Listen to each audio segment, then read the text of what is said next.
30배를 받다가 20배를 받거나 15배를 받는 경우가 생겨요. 네. 사람들이 어떻게 생각하냐면 야 옛날에 30배였잖아. 네. 15배면 너무 싼 거 아니야? 근데 또 삽니다. 그 성장주들이 멀티플이 떨어질 때 관심도가 줄어들 때의 초기 몇 년간 투자하는 건 아주 위험해요. 22년 9월에 네. 그렇죠. 9월에 모시고 거의 한 4개월 만에 네네. 다시 모십니다. 새해 복 많이 받으십시오. 네. 이거는 뭐 그냥 통상적인 질문인데 또 네. 새해니까 항상 나오시는 분들한테 작년 한 해 어떠셨는지를 네. 여쭤보는데 사실 단도직입적으로 막 성과를 물어보는 거거든요. 네. 작년에 수익률 네. 어떠냐? 뭐 어떠셨는지. 저희는 국내 해외 둘 다 마이너스 10% 정도. 오 그러면은 뭐 수익률입니다. 선방. 시장 대비는 선방이고. 그렇죠. 이제 근데 저희는 절대 수익을 추구하기 때문에 그게 어렵죠. 고객분들한테 사실 저희가 시장이 몇인데 우리가 얼마 했어요. 그렇게 얘기는 못해요. 그냥 죄송합니다. 내년에 더 잘하겠습니다. 또 이제 사모펀드다 보니까 네. 절대 수익을 좀 얻어 드려야 되는데. 그렇죠. 맞습니다. 그래서 시장 대비로는 좋았지만 절대 수익은 내지 못했다라는. 네. 이제 2023년 벌써 한 1월 중순 됐어요. 네, 그렇죠. 뭐 며칠은 안 됐습니다만 네. 올해 어떻게 좀 그림이 좀 그려지십니까? 느낌이 좀 옵니까? 다행히 뭐 네. 다들 그러실 것 같은데 1월은 작년보다는 좋은 것 같아요. 그럼요. 지금 뭐 수익률이 어쨌든 플러스로 올라가고 있는 것 같아서 다행인 것 같고요. 네. 저는 올해 여전히 네. 좋게 생각합니다. 그래서 제가 작년에 9월에 나왔으니까 비슷한 말씀을 드렸겠지만 제가 이제 작년 초부터 네. 작년 상반기부터 그렇게 말씀드렸어요. 작년 하반기에는 주식을 사야 된다. 네. 그러니까 이 상반기에 주식을 좀 속가내기를 해놓고 좋은 주식을 골라놓고 네. 상반기에 사지 말고 하반기에 사보자. 그렇게 말씀을 드렸고요. 그 얘기는 하반기에 사면 하반기에 오르진 않거든요. 네. 저희는 이제 보통 적으면 6개월, 길면 2, 3년 동안 보유를 하는 편이기 때문에 그래서 그 뷰가 바뀌지 않았기 때문에 올해 상반기, 올해 1년은 작년에 손실 보신 분들 많이 이제 회복하고 어떻게 보면은 크게 손실 안 보신 분들은 2년 기준으로는 플러스 전환도 할 수 있지 않을까. 저희도 목표가 그렇고요. 2년 기준이? 네, 최근 2021년 2년 이렇게 봤을 때 2022년 초부터 2023년 말까지 봤을 때 2022년에 손실 보신 분들도 그 손실을 다 만회하고 플러스로 돌아가지 않을까 생각합니다. 그러면 지금은 지난해 하반기에 뭐 신규 편입을 했거나 그때 산 네. 주식도 그냥 홀딩하는 기간 그렇죠. 내 연장이라고 보면 되겠네요. 그렇죠. 보통 좀 어떠세요? 보통 이제 사모펀드들은 현금 비중이라든지 이런 거를 조절하기가 공모펀드보다는 좀 용이하잖아요. 네. 좀 어떠세요? 이렇게 자금이 들어오면 네. 거기다 주식으로 계속 담아놓는 스타일이신지. 저희는 지금 현금 비중이 예. 여전히 20% 정도 돼요. 아마 9월이랑 같을 겁니다. 저희가 재작년 말이죠. 2021년 말에 40%였고요. 21년 말에 네. 일부러 많이 좀 비워 놓으셨던 거예요? 그러니까 뭐 주식 그거를 비중을? 전망해가지고 줄였다기보다도 살 게 별로 없어 보여요. 저희 같은 경우는 이제 좀 이렇게 주식을 밸류에이션에 입각해서 좀 싸게 하려는 편이라 예. 비싸네 이거 뭐 좋아 보이긴 한데 도저히 손이 안 나가네 하면 이제 현금 비중이 늘기도 하고 좋은 게 많이 보이면 그럼 현금 비중이 자연스럽게 줄기도 하는데 그때 40이었고 2022년 상반기에 네. 30이 됐고 네. 그다음에 2022년 하반기에 20이 됐고요. 저는 사실 이제 2023년이니까 올해 상반기 내에는 현금을 다 쓰고 싶은 생각이 있고요. 예. 근데 이거는 제가 그냥 마음대로 결정할 수 있는 게 아니라 저희 팀과 계속 논의를 해봐야 되는 부분이기 때문에 아직까지는 20%를 유지하고 있습니다. 이야. 그러니까 여기서 한마디 드리고 싶은 게 네. 제가 이제 현금 비중이 얼마다, 뭐 현금을 어떻게 쓰자 예. 이렇게 얘기를 하면 이제 들으시는 분들이 지금이구나 해가지고 현금을 그냥 확 넣고 예. 이렇게 하시는 분들도 있는데 그렇게 하시면 안 된다는 것을 말씀드리고 싶은 게 제가 2021년 하반기부터 지금 말씀을 드리고 있잖아요. 그렇죠. 그러니까 이 시간 지평이라고 하는 게 저는 일단 기본적으로 1년 반치를 말씀드리고 있어요. 네, 네. 그때부터 지금 주식시장은 사기 시작해야 된다. 2021년 말에 그러고 나서 현금 20을 쓰는 데까지 1년이 걸린 거거든요. 그렇죠. 근데 다른 분들은 내가 현금 1,000만 원이 있는데 김현준이 싸다고 했으니까 또는 코스피가 뭐 2,000이니까 한 번에 아니면 분할이라고 하시면서 한 2달 내에 막 500씩 뭉텅이로 아니면 오늘 사고 내일도 사고 더 떨어져 또 사고 개인들은 또 그게 또 빠르게 또 되고 하니까요. 근데 이제 길게 봐야 좀 덜 잃으니까 저는 오늘 지금 말씀드린 현금 비중만 보더라도 김현준의 더 퍼블릭 자산운용은 좀 시간 지평이 상대적으로 길구나. 그러면 좀 덜 잃는구나. 그거를 아셨으면 좋겠어요. 근데 또 사실 그 AUM이라고 하는 스타코가 1,000억 원이 넘다 보니까 거기 20%만 해도 200억 원이 넘는 거잖아요. 그러니까 이제 그거를 뭐 하루 이틀 만에 뭐 투자를 하기가 어려운 거고 그건 불가능하죠. 어려운 거고. 근데 이제 개인 투자자분들은 1,000만 원 투자하는데 야 이거 비중 200만 원을 2년에 걸쳐서 산다라는 거는 상상을 하기가 근데 손이 가만히 있지 못하기도 하고. 그렇죠. 근데 이제 손이 가만히 있지 못하기 위해서 내가 투자를 하는 거냐, 아니면 돈을 벌기 위해 투자를 하는 거냐. 그럼 말하자면 기관 투자자가 돈을 더 번다고 가정했을 때는 그럼 기관 투자자 같이 생각하고 기관 투자자의 200억을 나는 200만 원이라고 생각하고 투자를 한다면 최소한 그 정도의 실적은 올릴 수 있는 거잖아요. 그래서 꼭 뭐 내가 돈이 적으니까 나는 이렇게 해야지, 얘네는 돈이 많으니까 이렇게 할 거야 라고 하는 게 일부 현실적인 차이는 있긴 하지만 저는 꼭 다르지 않아도 된다고 보고요. 제가 지금 1,000억밖에 운용을 하지 않지만 수백조를 운용하는 워런 버핏이 어떻게 생각하는지, 그리고 제가 지금 최근에 보고 있는 이 찰리 먼거 책. 찰리 먼거는 거의 100세가 다 됐거든요. 뒤에 있는데 찰리 먼거 바이블. 맞습니다. 얼마 전에 책이에요. 했습니다. 제가 쓴 책이 아니라 일부러 이름을 얘기하지 않았는데 좋은 책입니다. 뭐 에이블도 좋은 책이고. 찰리 먼거 바이블을 읽고 있는데 그분이 얘기했던 거, 그분이 수십 년 전에 얘기했던 걸 다시 곱씹어 보거든요. 근데 사실 생각해 보면 찰리 먼거는 개인 돈만 3조 정도 있대요. 그렇죠. 근데 제가 운용하는 고객 돈보다 30배 많은 거잖아요. 하지만 그게 그대로 돈 받을 만한. 왜냐면 그 사람이 나보다 주식 잘하고 수익률이 더 높으니까. 그렇게 생각한다면 개인분들도 나는 1,000억이 없는데 그래도 똑같이 해봐야겠다라고 생각할 수 있을 것 같아요. 진짜 저 찰리 먼거 바이블은 저 뒤에 있는 까만 책인데 워런 버핏 바이블하고 옆에 같이 놨거든요. 제가 지난해 조금 책을 그래도 좀 읽었는데 그 중에 한 탑 3 안에 무조건 듭니다. 좋은 정말 책이에요. 명사입니다. 좋은 책이에요. 거의 잘 때 가슴에 품고 자야 돼요. 웬만한 책은 이제 내미 받침으로 쓰거나 두꺼운 거 이제 베개로 쓰거나 하는데 저 책은 가슴에 품고 자야 됩니다. 저도 그 요새 이제 현대인들의 고질적인 질병 중에 하나가 거북목이잖아요. 그래서 저런 책들이 되게 모니터 받침으로 좋아요. 근데 저건 안 받쳤어요. 제가 무슨 책을 받치긴 받쳤습니다. 그러니까 경제책을 총 4권을 받쳐놨는데 그건 이제 선물 받았지만 제가 읽지 않은 책이고 모니터 높이 맞추라고. 저 책은 훌륭한 책입니다. 그럼요. 근데 훌륭합니다. 사실 뭐 비교를 하자면 워런 버핏 바이블이 한 저는 100배 정도 더 좋다고 보고요. 워런 버핏 바이블이. 근데 찰리 먼거 워런 버핏 바이블은 제가 한 3번 정도 읽었고 이미 찰리 먼거 바이블은 처음 읽으니까 지금은 또 저게 되게 더 새롭더라고요. 상대적 저평가되어 있던 찰리 먼거를 다시 발굴하는 거. 그렇죠. 거의 100세 가까이 되신 분을 이제 다시 발굴하는 우리가. 근데 일단 아까 지금 보면은 상반기 중으로 현금을 다 소진하고 싶다. 즉 주식을 더 담고 싶다라는 뜻인데 철저하게 이제 밸류에 입각한 거고 21년 하반기에는 이제 싼 게 눈에 안 보이네. 이런 뜻으로 읽히고 그럼 지금은 싼 게 많다라는 뜻이잖아요. 진짜 많아요. 진짜 많나요? 근데 약간 요것도 뭐 지수? 뭐 이거부터 먼저 질문을 드리자면 기업 실적 추정치가 지금 계속 내려가고 있지 않습니까? 23년. 그러다 보니까 주가가 가만히 있어도 PER 같은 밸류에이션이 좀 높아지는 착시 효과일 수도 있겠습니다만 그런 현상이 나타나요. 그러면 사람들이 지수만 봤을 때 지금 실적 추정치가 떨어진다는데 지금 코스피 기준으로 이게 싼 게 맞아? 이렇게 또 반문하실 수도 있거든요. 좀 어떻게 생각하세요? 저는 실적이 떨어진다고 생각합니다.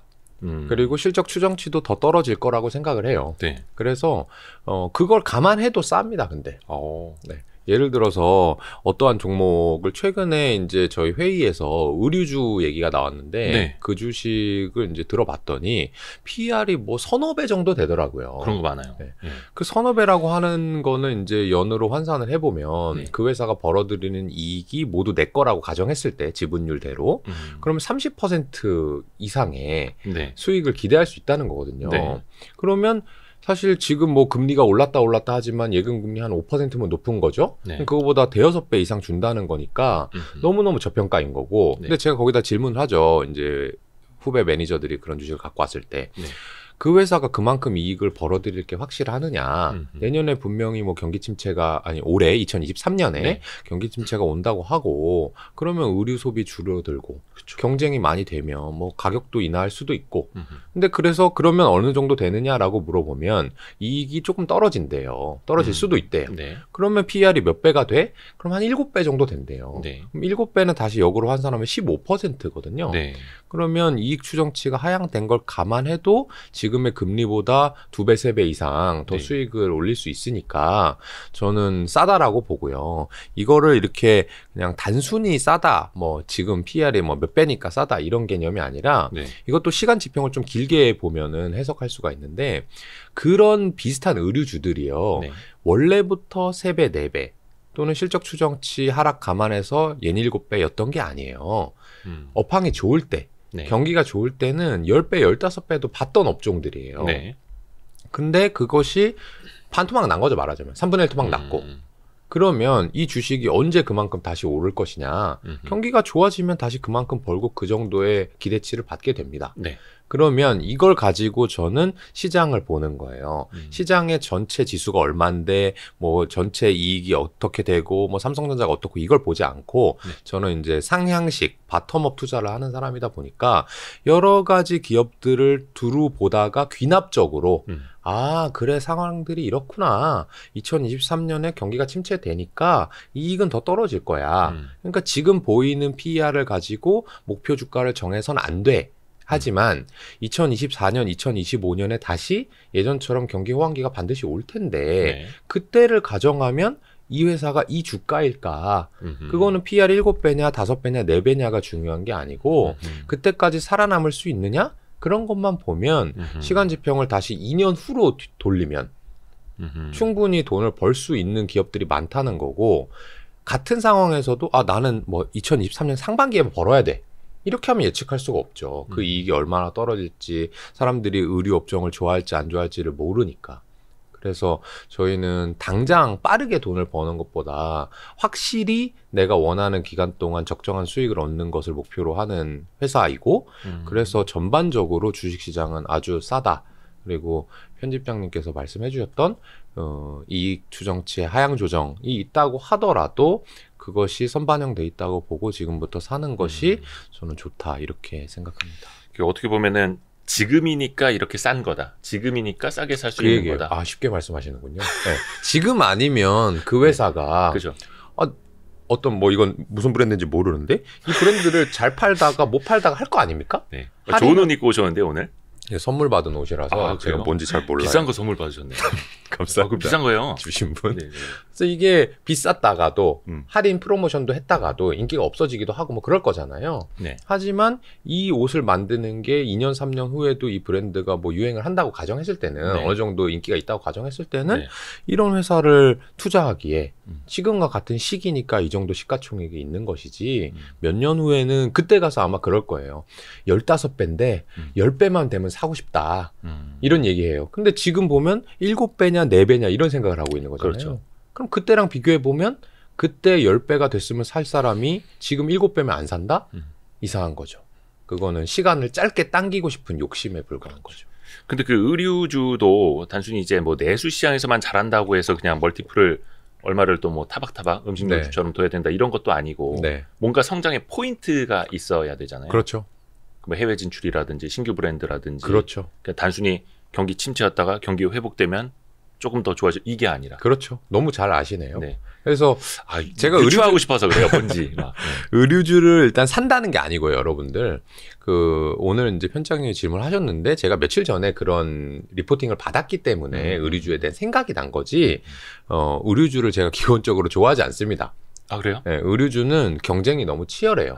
제가 이 옷을 입든 다른 유니클로를 입든 사실 저한테는 효용이 큰 차이가 없거든요. 뭐 그거를 유행을 막 따라가시는 또는 패션에 관심 있으신 분도 있겠지만 보편적으로는 그렇지 않아도 되는 재화라고 생각하기 때문에 저는 의류주를 별로 좋아하지 않고요.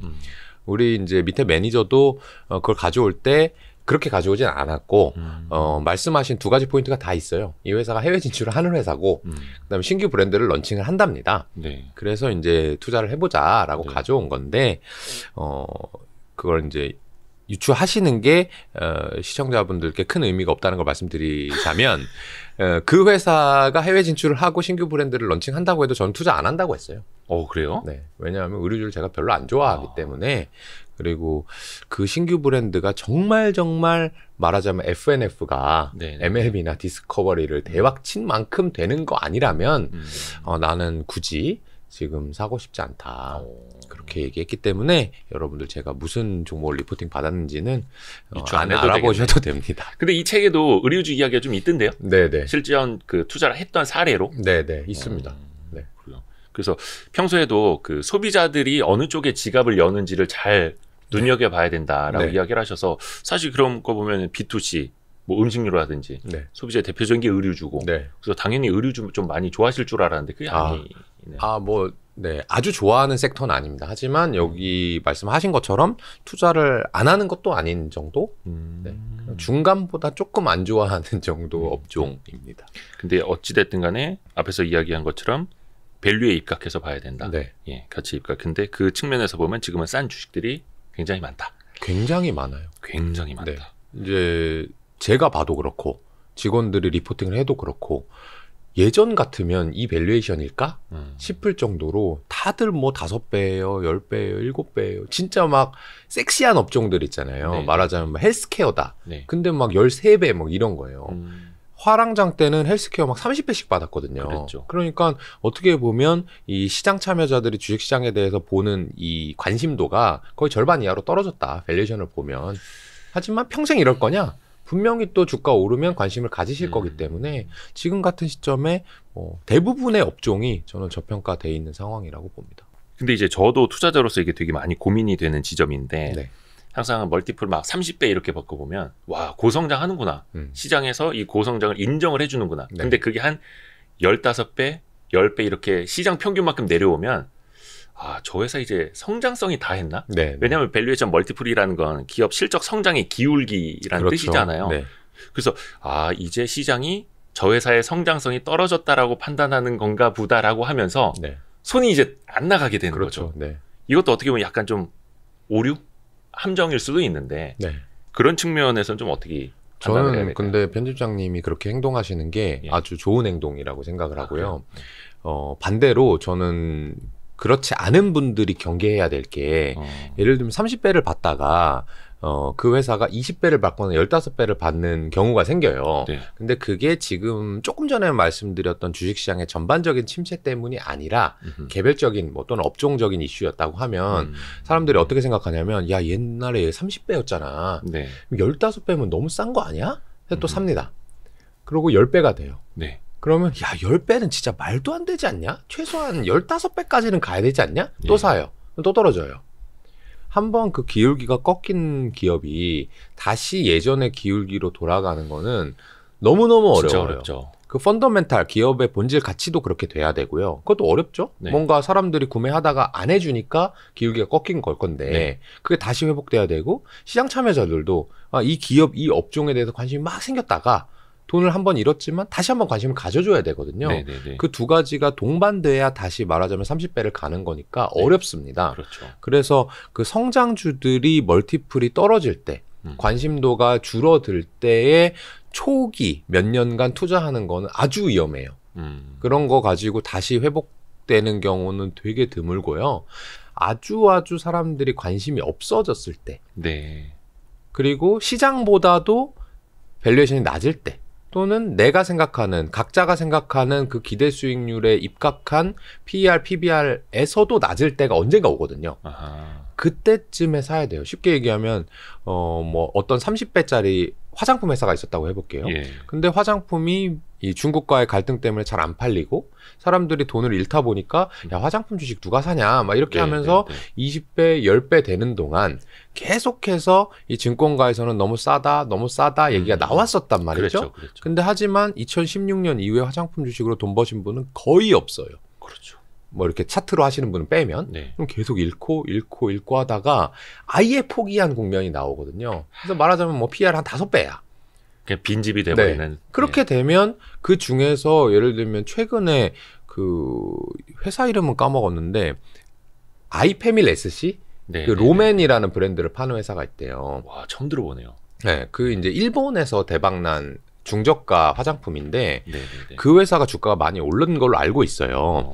근데 그런 회사들은 어차피 국내 제품이 중국에서 파는 게 대부분의 화두였는데 그게 아니라 한국 제품을 일본에서 파는 회사임에도 불구하고 화장품 주식에는 아주 홀대를 해버리다 보니까 모두 다 이제 떨어졌던. 그런데 주식을 잘 공부했던 사람들은 이 주식은 괜찮네 하면서 이제 시세가 좀 났었나 보더라고요. 그런 식으로 아주 오랜 시간이 필요하기 때문에 말씀하셨던 것처럼 이 성장주가 높은 평가를 받다가 조금 떨어졌다고 해서 그거를 가치주의 형태로 투자하는 거는 아주 경계해야 될 일입니다.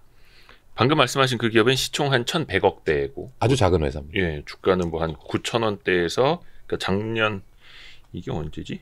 작년 한 11월 9,000원대에서 최근에 한 13,000원대까지는 오른. 근데 요거는 뭐 이렇게 관심 주다 이걸로 말씀드린 건 아니고 하나의 사례로. 네, 저는 전혀 투자해 본 적이 없습니다. 그러니까 그렇게 어떤 포인트들이 이제 나타나는 회사들, 경쟁력 하나 생기는 회사들은 그러니까 그거죠. 예전에 말씀하신 걸 다시 복귀해 보면 성장성이 떨어지는 초기에 들어가는 건 위험하다. 물릴 가능성이 매우 높으니까. 그런데 이게 다 떨어져서 어느 순간 이제 가치주의 밸류에이션이 된 다음에 거기에서 어떤 반전의 드라마를 쓰는 경쟁력이 나타나면 그때는 벌 수 있다. 그렇죠.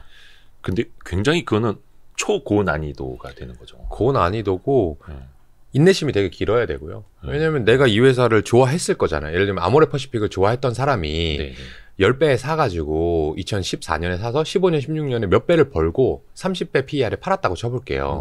너무 훌륭한 회사잖아요. 동남아도 잘 나가, 중국도 잘 나가, 서경배 회장 경영도 훌륭해. 이런 브랜드 회사가 없어. 그래서 뭐 그땐 얘기 많이 나왔어요. 사실 뭐 로레알이 되네, 전 세계를 제패하네. 한국의 로레알. 그렇죠. 그러면서 막 아모레를 배워야 된다, 막 책도 많이 나오고.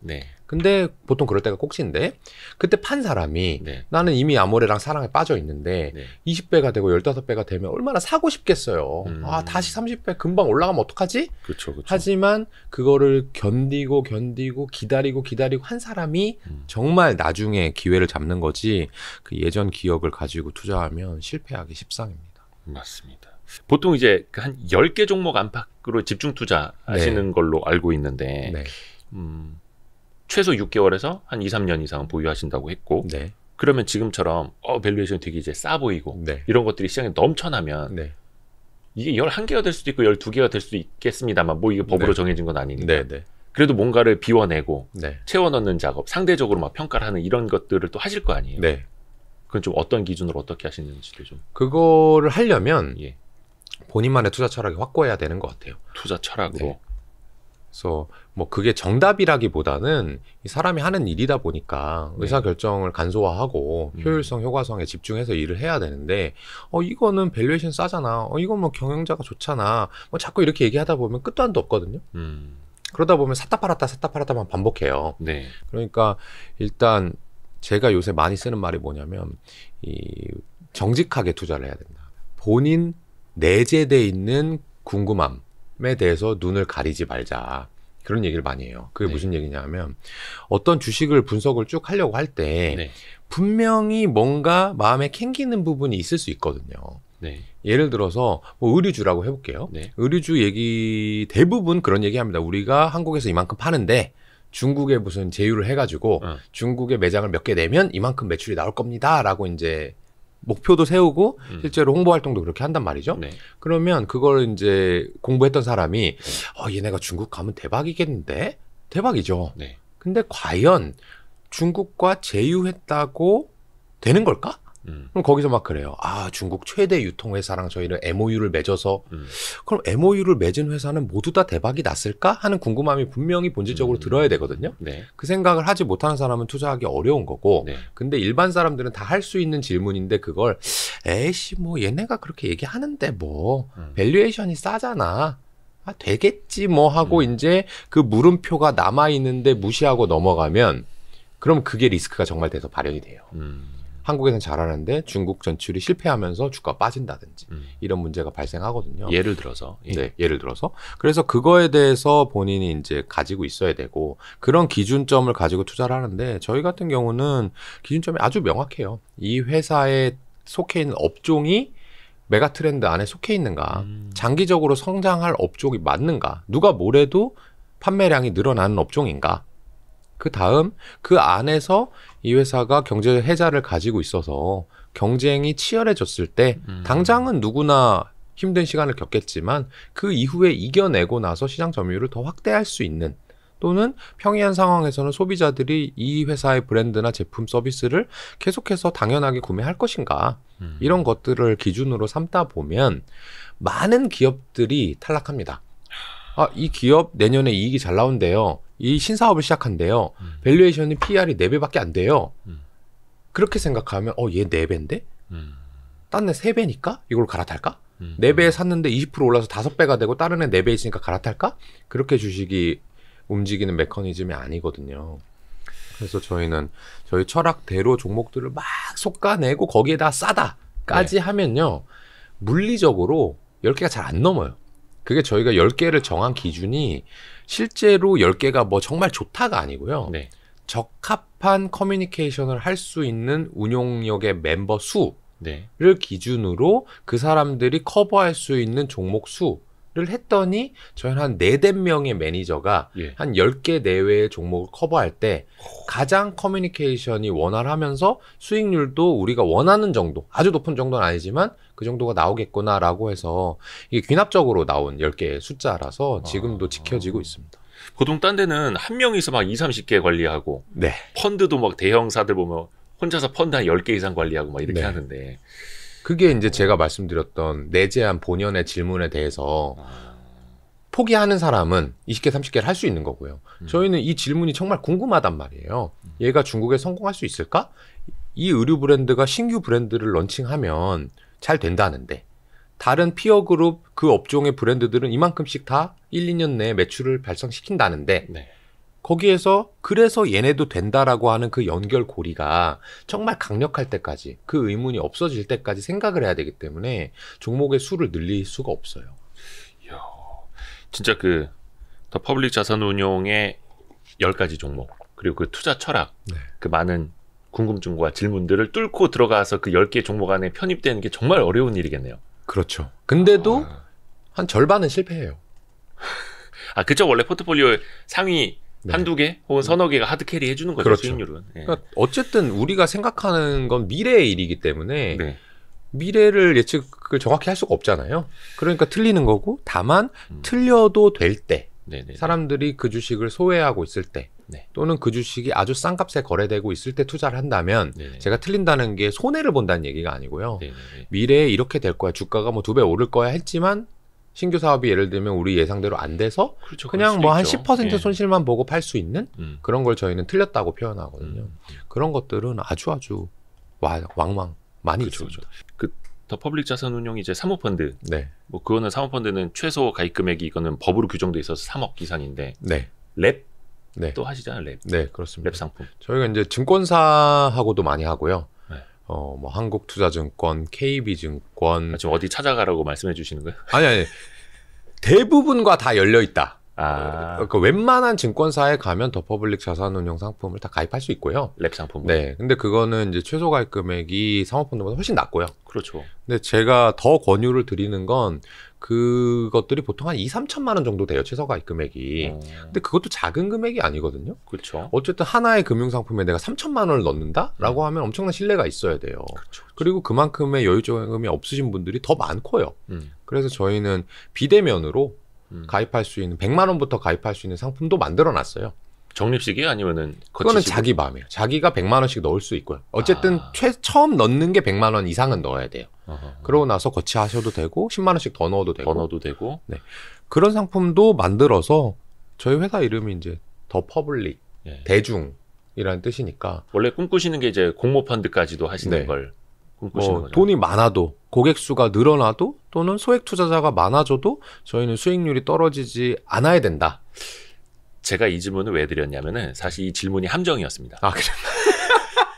이 뭐냐. 너무 제가 또 확 물고 자랑 네, 엄청 했네요. 네, 지금 제가 던진 미끼를 무신 거예요. 아, 네. 왜냐면 저도 뭐 금융상품 이런 거 취재 많이 해봤습니다만 랩 상품이 이제 100만 원으로도 가입할 수 있다. 네네. 그러면 100만 원을 가입을 해서 그 안에 더 퍼블릭 자산운용이 무슨 종목 갖고 있는 10개를 쪼로로 볼 수가 있어요. 맞아요, 맞아요. 이거는 물론 이제 기사를 통해서도 많이 알려진 방법이기는 한데 이른바 컨닝이 가능하다는 거죠. 100만 원만 가능합니다. 가지고. 가능합니다. 그거 혹시 염려 안 되십니까? 아, 제가 하라고 해요. 아, 그래요? 네. 저희는 최초에 창업할 때 고민 많이 했죠. 그런 고민을. 예. 우리가 대중을 위해서 이렇게 할 건데 예. 정말 돈이 없어서 가입하는 사람과 돈이 정말 많은데 소액만 해놓고 베끼는 사람 분명히 있을 거거든요. 그럼요. 근데 저희는 어떻게 생각했냐면 베끼세요. 베끼시고 그거를 많이 홍보해 주세요. 네네네. 얘네 정말 잘하더라. 근데 어떻게 생각이 들었냐면 어차피 이 세상에 돈이라는 건 너무너무 많이 있고요. 네네네. 그중에서 내가 돈을 적극적으로 그걸 정말 베껴가지고 할 만한 적극적으로 하시는 분들도 있는데 바빠가지고 생업에 바빠서 본인이 그것조차 불편하신 분들도 되게 많아요. 저희는 그런 분들만 손님으로 받아도 부자가 되는데 지장이 없기 때문에 괜찮다고 말씀드리는 거고요. 제가 또 이제 제가 던진 미끼는 아니지만 미끼를 콱 문 사람 입장에서 나도 한 건 더 있지 하나 카드를 꺼내 보이면 여러분 100만 원이 아니에요. 100만 원은 가입 금액이잖아요. 네네네. 제가 100만 원짜리 명품을 파는 게 아니고요. 네. 100만 원을 넣고 가입을 하세요. 네. 그럼 수수료가 1년에 10,000원이에요. 예. 근데 하루 보시고 중도 해지를 하시잖아요. 예. 그럼 365분에 364 정도를 환불해줘요. 네. 그러면 10,000원 중에 365니까 30원 정도만 내시면요. 저희 포트폴리오 오늘 뭐 있는지 다 볼 수 있어요. 괜찮습니다. 다만 그거를 저한테 물어볼 권한이 없을 뿐이에요. 해지하셨으면. 아, 네. 그리고 해지 안 했으면 물어볼 수도 있다. 네. 괜찮습니다.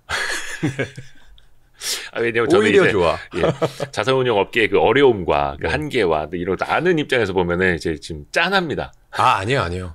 저희는 이 대중을 위해서 일할 수 있는 이유가 뭐냐면 부자분들이 돈을 후하게 냅니다. 아, 그분들이 그쵸, 저를 돈을 많이 주기 때문에 대중분들한테는 조금 그런 덜 받는 것도 아니고 그렇게 해도 저는 전혀 상관없어요. 또 하나의 질문. 예를 들어서 진짜 극소액으로 100만 원으로 가입을 한다 치면 10개 종목이라 하더라도 네. 한 종목당 평단가가 10만 원이 넘지 않아야 된다는 이제 산술적인 계산은 가능하지 않습니까? 맞아요. 그럼 거기에 뭐 수십만 원짜리 뭐 이른바 황제주라고 하는 것들은 네. 편입 자체가 어려울 거고 그럴 수도 있죠. 그런 한계는 있지 않나요? 그건 있어요. 그래서 그 100만 원짜리 상품도 있고 예. 500도 있고 3천도 있고 뭐 3억도 있고 4억도 있고 여러 가지가 있는데 포트가 좀 달라요? 다를 수밖에 없어요. 그 이유로. 근데 제가 100만 원짜리 상품을 뭐 홀대한다든지 그러려고 한 게 아니라 네네네. 예를 들면 저희가 수십만 원짜리 주식도 갖고 있어요.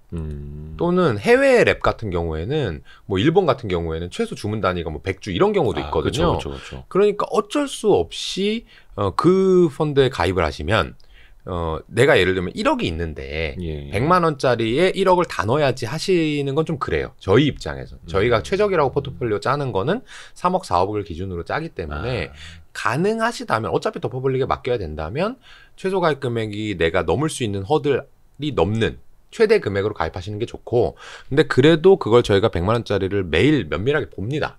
그래서 이 주식이 사실 이 정도는 아닌데 예를 들면 상승 여력이 한 50% 있는데 하락 리스크도 한 50% 있는 주식도 가끔 살 때가 있단 말이죠. 네네네. 근데 이 주식이 만약 100만 원짜리야. 그래가지고 거기라도 넣었더니 포트폴리오 비중만 50%씩 넘어가고 하면 리스크가 되게 커지잖아요. 그렇죠. 그런 걸 관리합니다. 그래서 그 큰 리스크가 노출되지 않게 그리고 저희는 하나의 투자 아이디어가 30% 이상의 비중을 넘을 수가 없어요. 종목이 아니라.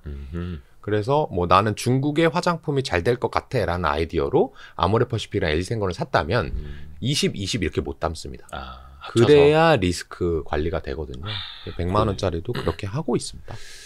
어쩌다 보니 이제 펀드 홍보가 됐는데 홍보하려 여쭤본 거는 아니었고 낚시에 당하지 않았죠. 약간 제가. 그 운용의 철학, 네. 예, 펀드 관리 어떻게 하시는지 미끼를 던지고 10여 년을 해봤기 때문에 웬만한 질문에는 준비가 돼 있습니다. 제가 미끼를 던졌는데 자연스럽게 또 홍보를 하셔가지고 야 역시 고수야. 아니 그러면 10종목 안팎이라는 게 그러니까 펀드당 10종목 안팎이지 유니버스 자체가 10종목으로 제한된다라는 건 아니겠네요. 그럼요. 유니버스는 훨씬 많아요. 그러니까 유니버스라는 거 이제 관리하거나 스터디하거나 그렇게 하는 관리하는 종목 수? 예, 그걸 이제 유니버스라고 흔히들 이야기를 하는데 이건 그럼 엄청 많겠네요. 그렇죠. 그거는 근데 뭐 개인별로도 다 다르고요. 매니저 성격상 좋아하는 업종도 다르고. 그래서 집중 투자도 이게 펀드의 성격상 달라진다. 네. 혹시 올해 진짜 이쪽으로 집중 투자 좀 해보고 싶다. 뭐 섹터로 말씀해 주셔도 좋고 조금 얘기해 주실 수 있을까요? 저희는 앞으로 뭘 집중해야 되겠다 이런 거는 잘 없어요. 근데 저보고 찍어보라고 하면 저는 경기 민감 대형주에 투자해야 된다라고 말씀드려요. 근데 저희는 안 해요. 왜 안 하냐면 제가 이제 주식시장 참여자고 미디어에 노출이 되다 보니까 그런 질문을 받으면 나의 경험상 이렇게 경기 회복 초입에는 경기 민감 대형주가 빨리 오르기 때문에 위험해 보이는 경기에 민감한데 얘네 괜찮은 거 아니야? 감익이 된다는데 괜찮아? 하는 주식이 제일 많이 올라요. 오히려 반대로. 네, 그래서 최근에 반도체처럼. 드리는데 저희는 이 시장을 전망해서 투자하는 사람이 아닙니다. 시장은 뭐 매년 또는 3년에 한 번씩 돈다고 생각하는 거고 우리는 그거보다 더 길게 갈 수 있는 메가 트렌드 그런 파고를 이겨낼 수 있는 경제 해자를 가진 기업을 투자를 하기 때문에 작년에도 올해도 재작년에도 좋아하는 기업군은 비슷해요. 저희가 좋아하는 거는 헬스케어. 사람들이 늙어간다. 근데 늙은 다음에 건강해지려고 젊어 보이려고 돈을 쓰는 거는 아끼지 않는다라든지 아니면 인터넷 모바일 플랫폼. 사람들이 앞으로 뭐든지 오프라인이 온라인 모바일화가 될 텐데 거기에서는 상위 사업자가 경쟁 우위를 가져가더라. 이런 것들은 변하지가 않습니다. 근데 그게 2020년, 21년에 막 빅테크들이 올라갈 때 저희는 비싸니까 안 사는 것뿐이죠.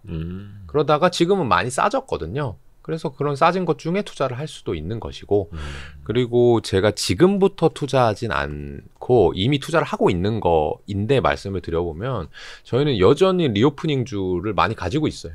그리고 그런 것들을 아직 가지고 있다는 얘기는 주가가 오를 여력이 충분히 남아있다라고 생각을 하는 거고요. 이 리오프닝이 저도 태어나서 처음 겪어보는 거잖아요. 근데 지나면서 보니까 지역별로 그리고 사람들의 소비하는 이 카테고리별로 시기와 방법이 조금씩 다르더라고요. 근데 그게 투자자한테는 아주 유리한 지점인데 예를 들어서 우리나라가 먼저 리오프닝을 성공했다라고 하면 중국도 비슷하게 되겠거니 또는 화장품이 리오프닝이 이렇게 진행되더라라고 하면 미용 성형 산업은 어떻게 될까를 추측해 볼 수 있는 하나의 이 간단한 답지 정도를 보고 다음 플레이를 할 수 있는 거라서 한 번에 만약에 뭐 화장품도 올라 비행기도 올라 미용 성형도 다 올라 했다면 2020년에 돈 벌고 끝이었을 것인데 그때는 저희가 뭐 크루즈선을 투자했다면 뭐 지금은 항공주를 투자한다든지 이런 식으로 시간이 지나면서 여러 번 같은 아이디어로 투자를 할 수 있어서 다행인 상황이고요. 그리고 아직까지도 그런 리오프닝 주들을 많이 가지고 있습니다. 그래서 올해 상반기에 팔 주식이 뭐냐 하면 저희는 리오프닝일 것 같고 보유를 하고 있는데 어느 적정 밸류까지 도달을 하면 팔 수 있다. 그리고 할 것이다. 할 것 같다인 거고 제가 상반기에 뭘 어떤 업종을 특별히 투자하겠냐 그런 거는 항상 비슷합니다. 그거는 이제 큰 메가 트렌드라는 것 안에서 사람들이 이제 장수하고자 하고 약간 이런 생각을 하면서 헬스케어를 투자하듯이 지금 제가 보고 있는 주식들도 하나는 헬스케어, 안과 관련, 그다음에 하나는 인터넷, 미디어 관련, 뭐 이런 주식들이에요. 그러니까 이거는 저희가 옛날부터 좋아했고 지금도 좋아하고 미래에도 좋아하는데 그게 정말 짱짱한 경쟁력을 가졌냐, 그리고 지금 밸류에이션이 싸냐. 아무리 좋아해도 비싸게 사면 안 되고 그렇죠. 아무리 싫어해도 아무리 그지 같은 업종이라 하더라도 너무너무 홀대받아 있으면 저희는 또 사기도 해요. 예를 들어 뭐 아세아 제지 같은 거 네네. 저희 진짜 싫어하거든요. 무슨 골판지가 무슨 메가 트렌드가 있고 경제적 혜자가 있겠어요. 예. 그냥 사는 사업이죠. 근데 하지만 그 기업들이 PER이 1배, 2배일 때는 이건 너무너무 싸니까 실적이 턴어라운드 할 것이 확실하다면 한번 사보자. 뭐 이렇게도 하는 거고요. 뭐 목재 펄프 회사도 그게 무슨 메가 트렌드가 있겠습니까? 네네네. 근데 그런 회사도 투자하거든요. 하지만 큰 비중 그리고 제 시간 보면. 투입의 많은 부분은 그렇지 않은 좀 훌륭한 기업들에 집중을 하죠. 그러니까 그 예를 들어서 투자 철학부터 시작을 해서 스크리닝하는 그 기준에 모두 다 충족이 돼야 된다는 아닌 거고. 네. 예. 그 딴 데서 그 방송 나오셨을 때 하셨던 말씀 중에 하나인데 증권사 그 애널리스트 리포트를 안 보신다고 네. 하시더라고요. 거의 안 봅니다. 와, 그래요? 안 봐도 아무 지장이 없나요?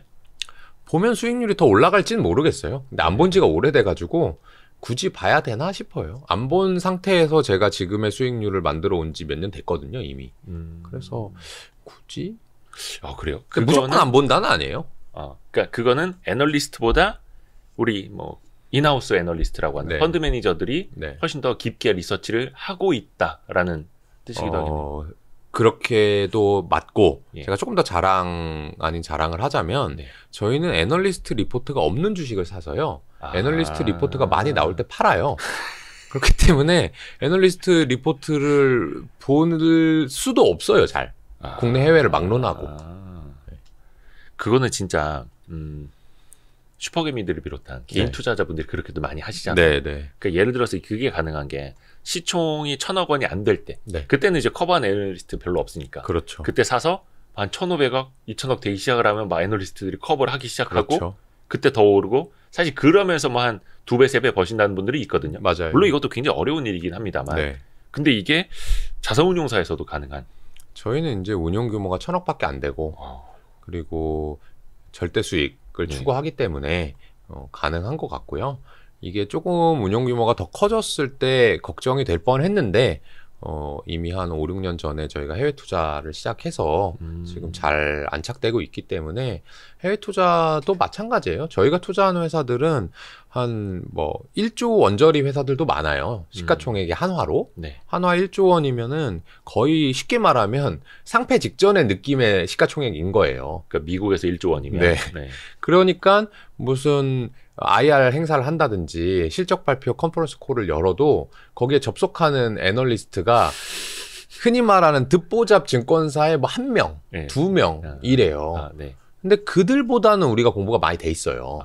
그러니까 투자할 수 있고 나중에 뭐 골드만삭스, 모간 스탠리 이런 JP 모건 이런 데서 막 커버하고 시총 10조, 20조, 30조 되면 저희는 이제 파는 거고요. 그게 이제 대표적인 예로 저희 예전에 투자했던 중국 회사 중에 메이투안 디엠핑이라고 지금은 빅테크 중에 하나예요. 그 음식 배달하는 예. 중국의 1위 업체거든요. 네. 그러니까 뭐 엄청나게 큰 회사죠. 제가 본 게 시가총액 한 30조까지는 봤던 것 같거든요.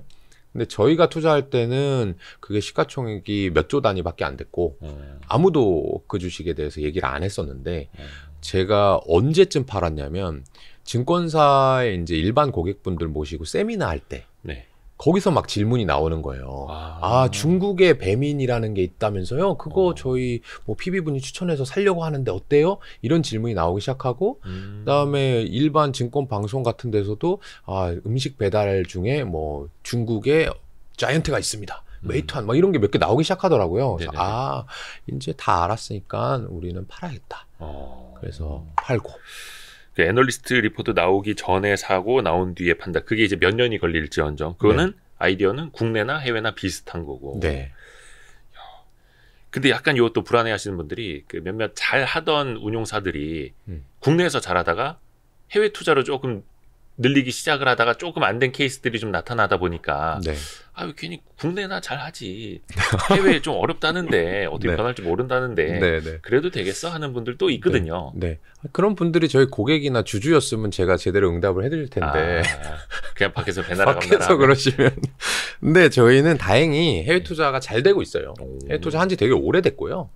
저희가 2016년 15년 하반기가 16년부터 시작을 해서 고객분들한테는 17년 말 18년부터 팔기 시작했고요. 그 이후에 수익률이 국내랑 거의 비슷하고요. 말하자면 작년 같은 경우는 국내보다 해외가 수익률이 더 좋습니다. 네.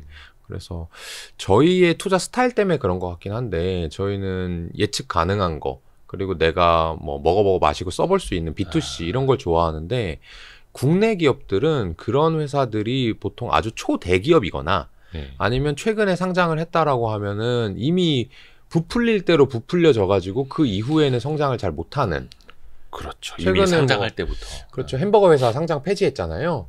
자진 상장 폐지한 거예요? 네네네. 그래서 뭐 훌륭한 회사인데 어쨌든 상장 이후에 성장을 거의 못했거든요. 그런 것들을 투자해야 되니까 사실 좀 마음이 안 좋은데 해외 같은 경우는 그 IPO라고 하는 것도 정말 자금 조달의 목적. 그래서 LA에서 성장을 해가지고 IPO에서 자금 조달한 다음에 뉴욕으로 진출하고 뭐 도쿄로 진출하고 이런 회사들도 되게 많고요. 그리고 소외가 돼 있다는 그 규모 자체가 우리나라는 뭐 1000억 이하여야 소외인데 걔네는 10조 원더도 다 소외해 주니까 사람들의 관심도 없고 관심 없으니까 싸게 거래는 되고 있지만 사실은 10조 정도 되는 회사를 키워냈다라고 하는 건 그 회사의 경영자, 비즈니스 모델, 조직 문화 자체가 그 지역이나 그 업종에서는 엄청나게 강력한 경우가 많기 때문에 저희의 투자 방식에 있어서는 국내보다 해외가 훨씬 더 잘 맞았고요. 지금 시간 투입 같은 경우에 저 같은 경우는 한 70% 이상을 해외 주식 보는데 쓰고 있어요. 그래요? 네. 그 지난번에 나오셔서 하셨던 말씀이 2배 그 수익률을 내는 종목들이 1년에 한 2개씩은 나온다. 네네. 라고 이제 또 자랑을 그때 하셨었는데 네. 네. 해외에서도 마찬가지? 해외 주식도? 네, 해외에 작년에 이미 2배 이상 수익을 낸 주식이 있고요. 그 주식은 아직도 가지고 있고요. 2배가 올랐지만 앞으로도 더 오를 것 같다고 생각하고 있습니다. 근데 이게 상당히 좀 어려운 이야기이긴 한데 그런 거는 어떻게 발굴해야 하나요? 라는 질문을 또 안 할 수가 없어가지고 이건 설명하기 되게 긴 질문이긴 한데 그거는 길 뿐만 아니라 정말 설명을 해도 케바케예요. 그렇죠. 상황마다 다 다르고요. 제가 지금 말씀드렸던 지금도 가지고 있는 그 2배 난 해외 주식 같은 경우는 제가 좋아하는 업종이에요. 애초에. 그러니까 예측 가능하고 또 이제 B2C 내가 써볼 수 있고 그러면 그것도 뭐 헬스케어라든지 그거는 반려동물 관련 기업이고요. 제가 개를 되게 좋아해요. 네네네. 그리고 개도 저는 저를 좋아한다고 뇌피셜로 생각하거든요. 밥 주니까. 아니요. 저희 개 말고. 그냥 지나다니는 개가 저를 분명히 좋아할 거다고 저는 확신하고 있어요. 그래요? 내가 주인이 아닌데 저를 보면 되게 좋아하고 저를 따르거든요. 뭐 줄 것 같은가 보다. 네. 생김새인지 냄새인지 뭐 뭔지 모르겠는데 그리고 저는 한마디만 사족을 더 달면 저는 개를 안 키우는 게 개를 너무 좋아하는데 제 맞벌이거든요. 그럼 걔가 외로울까 봐 슬퍼서 개를 안 키우는 거예요. 어쨌든 개를 좋아하는데 그 반려동물 업종이니까 내가 좋아하는 업종. 그리고 반려동물이 점점 반려라는 말이 생긴 지 얼마 안 됐잖아요. 그러니까 애완에서 반려가 됐죠. 요즘에 애완견이라는 표현 쓰면은 진짜 무식한 사람이에요. 근데 이제 거의 가족 되기 직전이잖아요, 이제는. 그렇게 된다 그러면 거기다 돈을 사람들이 많이 쓸 것이고 그렇죠. 그러니까 좋은 메가 트렌드 안에 있는 업종이라고 보고요. 근데 이 회사를 또 투자하게 된 이유는 신사업을 시작했는데 기존 사업과 아주 연관성이 높아요. 요 해외 주식? 네, 해외 주식. 그래서 기존 사업을 꾸준히 잘하던 앤데 신사업을 런칭했는데 이게 기존 사업의 고객들하고 아주 밀접하게 관계가 있겠구나. 그래서 신사업이 성공할 가능성이 되게 높겠구나. 라고 생각했고 그런데 어쨌든 경기 침체 이슈 이런 것 때문에 주가가 되게 많이 빠졌거든요. 그래서 샀었던 그 발굴을 얘기해 보자면 근데 이거는 이 주식의 한정인 거지 다 달라요. 제가 오늘 발굴한 주식, 작년에 먹은 주식 뭐 이런 주식 발굴하는 방법이 다 다릅니다. 물론 이제 초기 아이디어는 내가 좋아하는 산업, 내가 돈을 쓰는 산업 여기까지는 뭐 피터 린치 책에도 나온 것처럼 주부님들도 그렇고 누구나 발굴은 할 수가 있어요. 할 수 있죠. 근데 사실 거기서부터가 어려운 거죠. 이게 싼 건지 비싼 건지 앞으로 비싸질 수 있는 건지를 디테일하게 들어가다 보면 그게 진짜 이제 머리를 싸매야 되는 건데 그래서 저는 항상 궁금한 질문이 발굴하는 것보다 그걸 이제 2배까지 속된 말로 먹는다고 하는 2배, 3배 수익률을 내는 그 과정 그게 더 어렵지 않나. 근데 저는 어렵진 않은 것 같아요. 어떻게 해야 돼요? 그냥 가지고 있으면 되죠. 우문현답이기는 한데 그 과정이 사실 엄청나게 고통스럽고 그 과정이 왜 어렵냐면요. 네. 그 여러분들이 인내심이 없어서 또는 여러분들이 주식을 몰라서가 아니고요. 그렇죠. 발굴을 제대로 안 했기 때문에 그래요. 발굴이라고 하는 게 그냥 발견이 아니에요. 내가 지나가다가 500원짜리를 발견해가지고 그냥 주스면 되잖아요. 네네네. 그거는. 근데 제가 아까 그 반려동물 업체를 발견했잖아요. 이런 업체가 있는데 이런 신규 사업이 있네? 라고 하면 그 아이디어를 숫자로 다 바꿔가지고 이 기업이 신규 사업을 성공하면 이만큼 벌 거야. 근데 신규 사업을 성공할 확률은 이 정도 되는 것 같아. 왜 그 정도 되냐면 과거에 이러이러한 업종에서 이러이러한 일이 있었거든. 라고 하는 거를 아주 명료하고 하지만 숫자적으로 적어놔야 돼요. 그 적어놓으면 지금 상황이 그래 안 그래? 안 그래. 그럼 가지고 있어. 그래 더 가지고 있어. 그게 될 때까지 그냥 가지고 있는 거고 근데 내가 생각한 거랑 뭔가 반대로 갔어. 그럼 파는 거고. 또는 내가 생각한 거랑 그대로 갔는데 주가가 그 이상을 넘어섰어. 그럼 파는 것이지. 제가 뭐 인내심이 별도로 뛰어나고 아니면 대단한 기술이 있는데 그걸 여러분에게 숨기는 게 아니고요. 여러분들은 아마 발견 이후에 그 분석하고 내가 이 주식을 왜 투자했고 언제까지 어떨 때까지 가지고 있어야지라고 하는 것을 정리를 안 했거나 아직 그걸 할 줄 모르거나 했기 때문에 장기 투자가 안 되는 거고 그래서 샀다 팔았다 하는 거고 그래서 돈을 못 버는 거죠. 혹시 요게 이제 계획된 표현이었습니까? 발견이 아니라 발굴이다. 발견과 발굴은 이 얘기 많이 하는 얘기예요. 많이 하는 얘기예요. 그리고 저는 주식 투자의 한 뭐 절반, 뭐 90% 이 정도는 다 주식의 발굴에서 끝난다. 종목 선택에서 끝난다라고 생각을 해요. 그래서 근데 그게 분석이나 보유, 뭐 매도 이거는 어렵지가 않습니다. 진짜 멋진 말씀입니다. 그 실제 그 투자하셨던 이야기 뭐 책에도 좀 담겨 있기는 합니다만. 네. 그런 스토리를 좀 많이 들어보는 게 많은 분들에게 이제 간접 경험 측면에서 좀 좋을 것 같아요. 그렇죠. 여기 보면 이제 실패한 이야기, 성공한 이야기도 다 담으셨던데 어떤 걸 여쭤봐야 될까? 약간 그 야수의 심장으로 투자하셨던 얘기들이 몇 개 있더라고요. 네네네. 그 진짜 뭐라 해야 될까? 업황이나 주가가 막 부러졌을 때 과감하게 들어가는. 네. 그 사례 좀 이야기해 줄 수 있을까요? 지금도 그렇게 하고 있고요. 제가 아직 그거를 대단한 이 수사로 정립하지 못해가지고 어떻다라고 말씀은 못 드리는데 기업을 투자할 때요 가장 무서운 게 그 기업이 망하는 게 무서운 거잖아요. 그렇죠. 주식이라고 하는 거는 채권보다 후순위이기 때문에 회사가 도산하면 빚을 못 갚으면 그게 말하자면 휴지 조각이 그렇죠. 되는 거죠. 0이 되는 겁니다. 네. 그러면 사람들이 가장 무서워한다는 건 주가에 사실 아주 많이 묻어있을 가능성이 높아요. 그렇죠? 이 기업이 아이템이 정말 좋던, 뭐 경영자가 너무너무 훌륭하건, 무슨 트렌디하건 다 필요 없이, 야, 얘 망할 수도 있다는데? 라고 하면 주가가 어떻게 되겠어요? 그게 다 반영이 되면서 다 계속. 되게 많이 빠지겠죠. 네. 그래서 망할 것 같은 회사 안에서 찾는 것도 저는 좋은 방법인 것 같고요. 망할 것 같은데, 망하지 않는다라고 분석하는 거 있잖아요. 네. 발굴 이후에 분석 과정이 꼭 필요한데, 그 분석은 정말 쉬운 분석이에요. 예를 들어서 어떤 신사업이 성공하겠냐라고 하는 건 미래의 얘기잖아요. 네네네. 그러니까 분석을 하기도 어렵고 해도 맞힐 가능성이 떨어져요.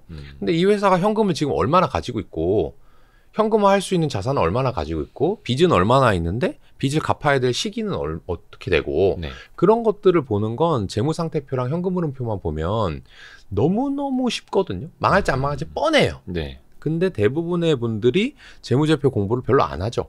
그리고 공부해서 투자한다는 생각도 거의 안 하죠. 그러니까 봐봐야 손익계산서 정도. 네. 그러니까 이거 망할 것 같은데? 야, 요새 있잖아. 무슨 건설 업황이 안 좋아서 저축은행 이런 거 위험하대 라고 하면 그걸 분석하기보다는 그냥 팔아버리지 뭐. 이러니까 주가 떨어지는 거거든요. 그런 곳에서 저같이 재무제표를 열심히 보는 사람들은 아주 확신하는 그런 기회들이 생겨요.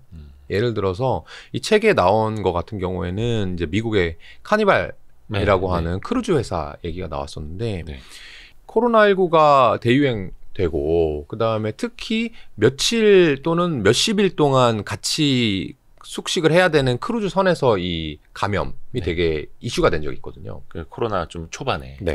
그러니까 사람들이 누가 그걸 타겠어요. 네. 굳이 많은 돈 주고 거기 가가지고 오히려 요새 인기인 것처럼 캠핑이라든지 이렇게 좀 프라이빗하게 가는 게 인기가 끌어줄 수밖에 없잖아요. 그러니까 얘네 망하는 거 아니냐. 얘는 빚도 많고 배를 건조하는데 돈도 많이 들어가고 선원들 돈도 월급도 줘야 되는데 이거 아무도 매출액을 티켓을 안 사면 어떻게 되는 거 아니야. 이런 얘기가 막 돌았습니다. 네. 근데 제가 그걸 쭉 분석을 해보니까 얘는 빚이 얼마고 현금이 얼마고 그다음에 가지고 있던 미리 냈던 보증금은 얼마고 보증금을 환불해달라는 사람들은 몇 퍼센트 정도 있고 환불을 안 받고 몇 년 후에 타겠습니다라고 하면 바우처를 발급해줘요. 네. 그럼 몇 퍼센트 할인해주니까 2023, 2024년에 매출액이 이만큼 발생해도 이 정도는 돈이 좀 덜 들어오겠구나. 이것도 있고.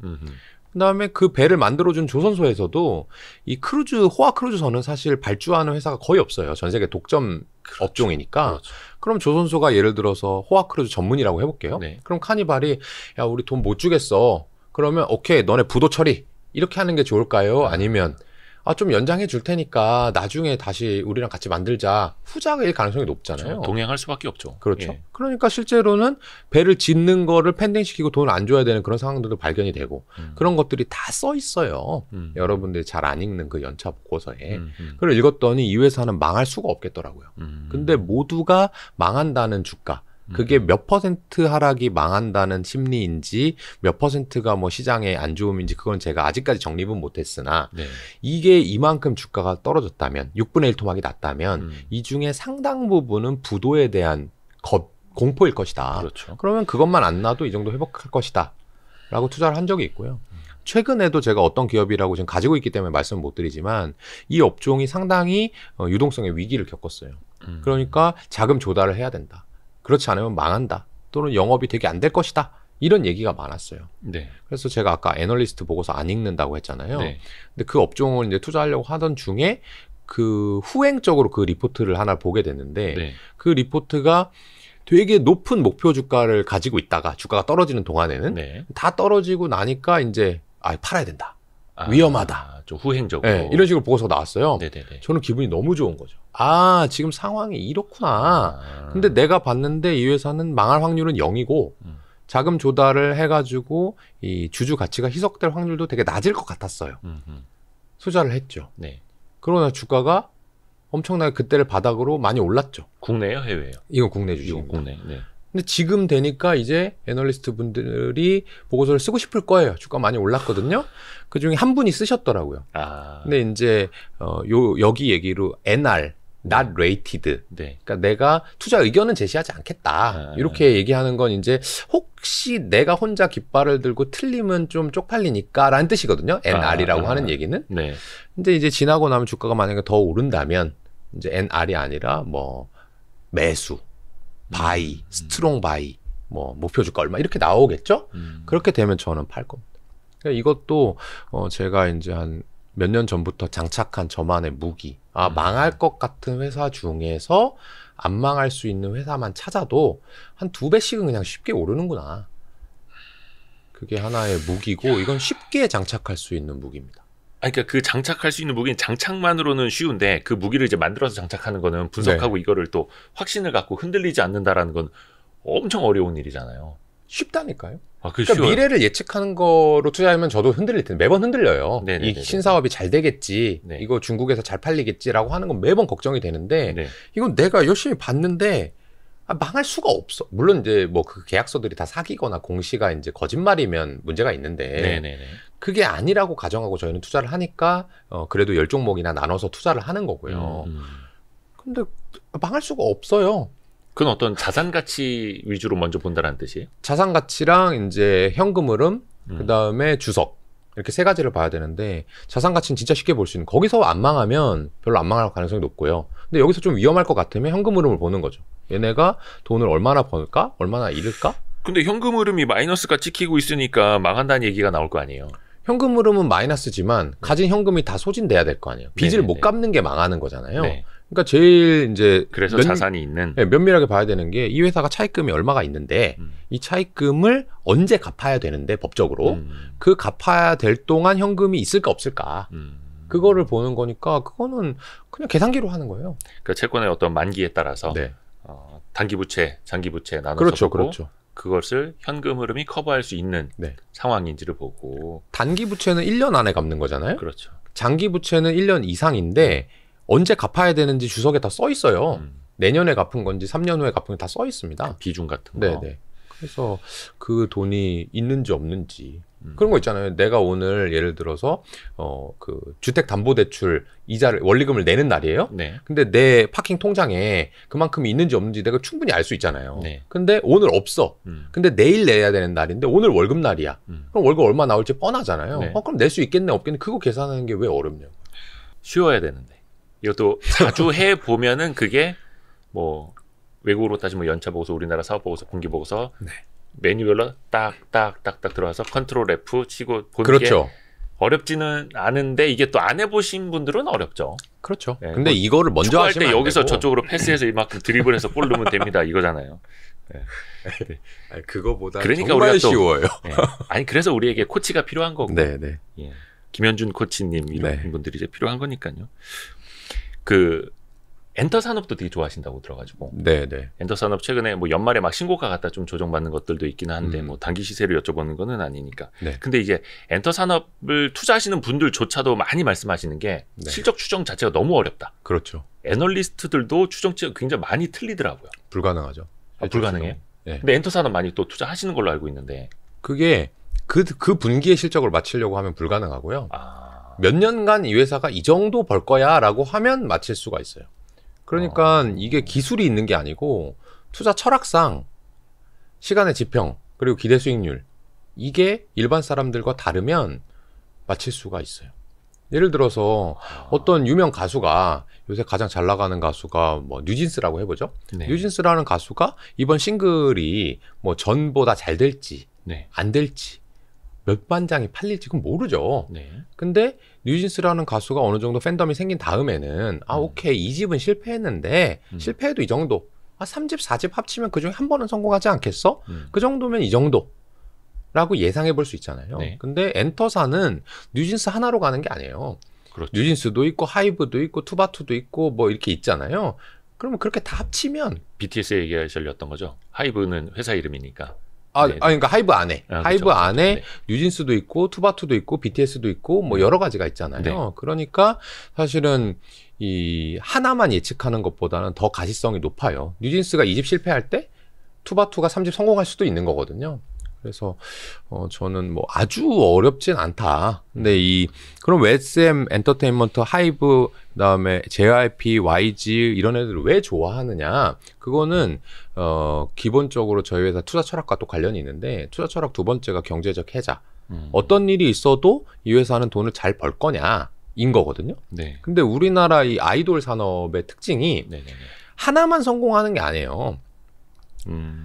예를 들어서 뭐 동방신기만 성공하고 끝이 아니라 동방신기 했는데 슈퍼주니어 하고 샤이니 하고 엑소 하고 이렇게 쭈쭈쭉 성공시킬 수 있는 그거는 봤을 때 이게 흥행 산업이 아니라 뭔가 일반인 예를 들면 제가 아주 몸치지만 SM에 어떤 이유로 뭐 끈앞풀을 써서 입사했다고 해볼게요. 네. 아이돌 연습생으로 네. 19살에 그럼 몇 년 지나면 그래도 어느 정도 멤버가 돼 있단 말이죠. 그런 육성 시스템이나 그런 노하우가 저는 있기 때문에 충분히 여러 가수들을 배출해낼 수 있는 능력이 있고 한번 배출해서 히트를 치잖아요. 그런 팬덤이라는 게 생겨요. 그렇죠. 그럼 저도 어떤 가수를 좋아하면 이 가수가 안 된다고 해서 쟤 꼴배기 싫어 이게 아니라 안 될 때는 또 응원하고 싶고 잘 되면 역시 내 최애가 잘 된다 이렇게 생각하잖아요. 네. 어떤 일이 있어도 앨범을 사주고 스트리밍 해주고 굿즈를 구매해준단 말이에요. 네. 콘서트 가준단 말이에요. 그 얘기는 중독성 있고 반복 구매될 수 있는 고객이 생긴다는 거니까 분기별로 짧게 또는 1집, 2집, 3집에 따라서 예측하는 거는 불가능하지만 이 회사가 어느 정도의 현금 흐름을 꾸준히 벌어들일 것이다 라고 가정하는 데는 무리가 없는 비즈니스 모델이다. 훌륭한 비즈니스 모델이다. 그렇게 생각을 하고요. 근데 훌륭하다고 해서 무조건 사면 되는 게 아니고 훌륭한 걸 모두가 훌륭하지 않다고 얘기할 때 사야 되거든요. 근데 지금은 모두가 훌륭하다 하고 있는데요? 그러니까 전 안 사요. 지금은? 지금은 안 사요. 그러니까 지금 물론 이제 열심히 공부해 보면 예. 지금보다 상승 여력이 발견되는 그런 상황일 수도 있는데 저는 그냥 대강 봐도 예. 누가 뭐래도 네. 쌀 때.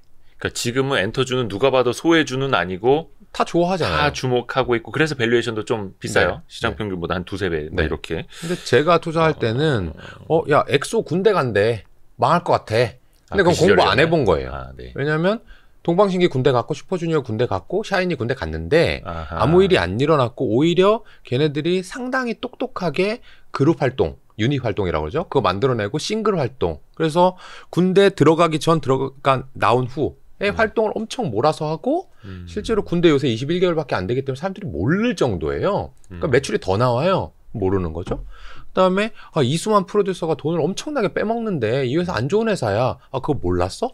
근데 안 빼먹을 수 있잖아 앞으로. 안 빼먹으면 오를 거고 더 빼먹으면 기존과 똑같겠네?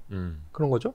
중국 애들이 예전에 콘서트 거기서 많이 했었는데 사드 배치 때문에 한알령이 있어가지고 잘 안 된대. 한알령 원래 몇 년 동안 있었어. 해제되면 오를 거야. 해제 안 되면 지금 그대로야.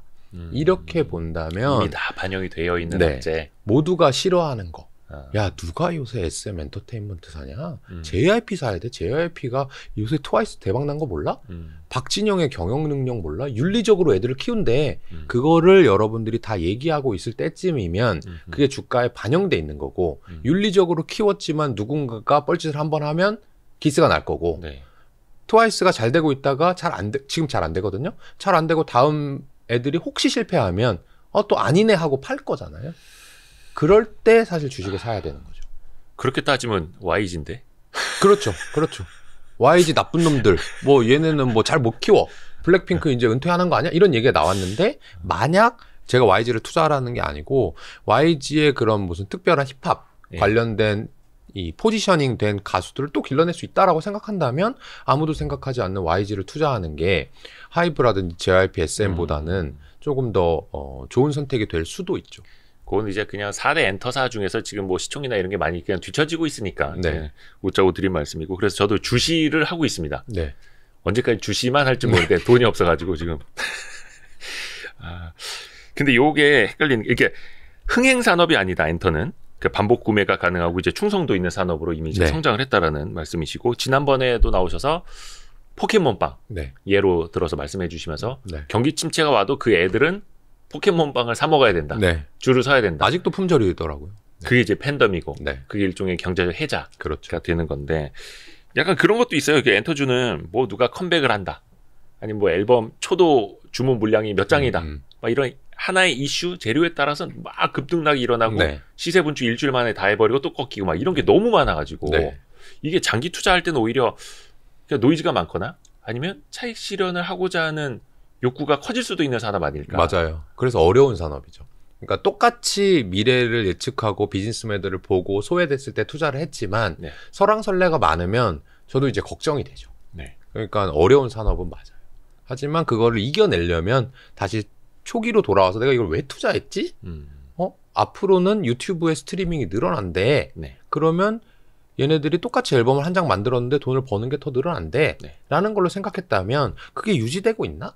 아닌가를 봐야지 이번에 뉴진스가 잘 됐으니까 아니면 뭐 아이브가 안 됐으니까 이런 거 가지고 자꾸 매매를 하기 시작하면 내가 왜 투자했는지를 까먹은 거죠. 그러니까 애초에 그게 명료해야 되는 거예요. 근데 그게 항상 또 급등락하는 주가를 보면 또 사람은 누구나 흔들리기 마련이에요. 저도 흔들리고요.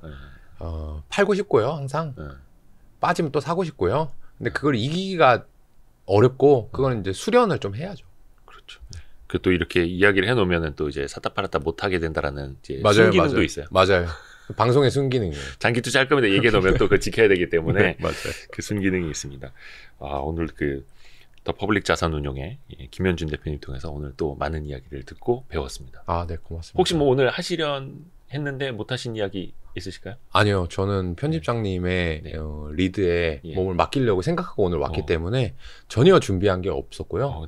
준비한 게 없었는데 어쨌든 책 얘기도 몇 번 해주시고 랩 미끼도 던져주시고 해가지고 뭐 저희 마케터와 우리 출판사에서 좋아할 것 같습니다. 저도 한 100만 원만 가입해서 한번 컨닝을 해보려. 좋습니다. 그래서 다음번에 또 한번 또 식견을 또 빌리도록 하겠습니다. 오늘 나와주셔서 고맙습니다. 고맙습니다. 고맙습니다. 고생하셨습니다.